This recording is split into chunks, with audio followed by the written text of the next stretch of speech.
Год назад обновленным правительством Ингушетии была создана рабочая группа по решению вопросов реанимации 11 простаивающих предприятий в регионе. И уже в сентябре была представлена информация о заключении ряда договоренностей с потенциальными инвесторами на возобновление эксплуатации объектов. Первым в списке стал Назрановский завод электродвигателей малой мощности. Турецкая компания запускает на его площадях 3 вида производства. Глава Ингушетии посетил лично завод и наблюдал технический запуск первых 2 линий. Производство обуви из натуральной и искусственной кожи, включая спортивную и спецодежду. Завод электродвигателей малой мощности был открыт в Ингушетии еще в 2005 году. Его последующее техническое перевооружение осуществлялось в рамках ВЦП социально-экономического развития Ингушетии 2010-2016 годов. В 2012-2013 годах контрактная стоимость объекта составляла более 195 миллионов рублей.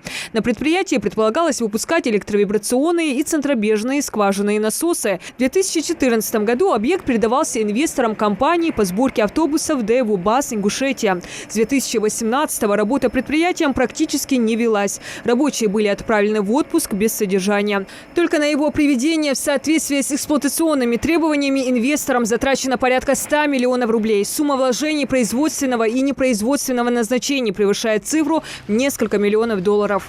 Коммерческий отдел. У нас есть маркетолог уже. Есть уже, да? Уже маркетолог. Они работают уже? Они уже начали с нами работать. Это очень сильные специалисты московские. Они уже начали нам работать. Быт, рынок, самое главное, не менее важно. Сколько у вас выход будет в месяц? Месяц в данный момент этим заводом уже 100 тысяч пар. 100 тысяч пар в месяц? Да. Вы будете уже тем, что есть? Да, тем, что есть. А работников не хватает, да?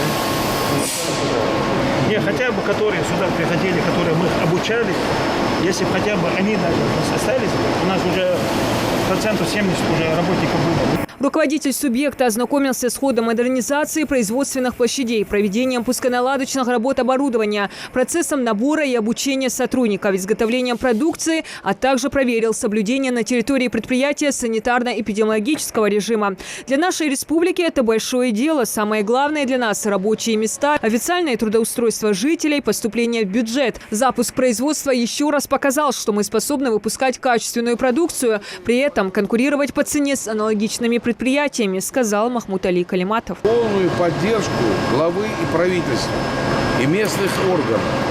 Полностью. Потому что для нас это большое дело. Для нашей республики. Самое главное это что для нас? Это рабочие места, раз. Второе. Человек приходит, у него трудовая книжка,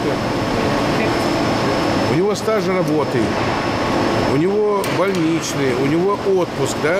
У него выплаты социальные, пакет, страховые, пенсионные. Понимаете, о чем вопрос? Поэтому людям надо разъяснять. Здесь обучение есть. Есть у вас, да, инструкторы, как, как называете? Советские специалисты. Специалисты есть. 6 человек. Еще перекидываем 15 специалистов. Еще 15 приедут, да? Полномасштабная фабрика начнет работать уже с конца текущего года. Параллельно будет налажено производство вязаных и трикотажных чулочно-носочных изделий и изготовление из бумаги, картона, различных изделий, ящиков, коробок, стаканов.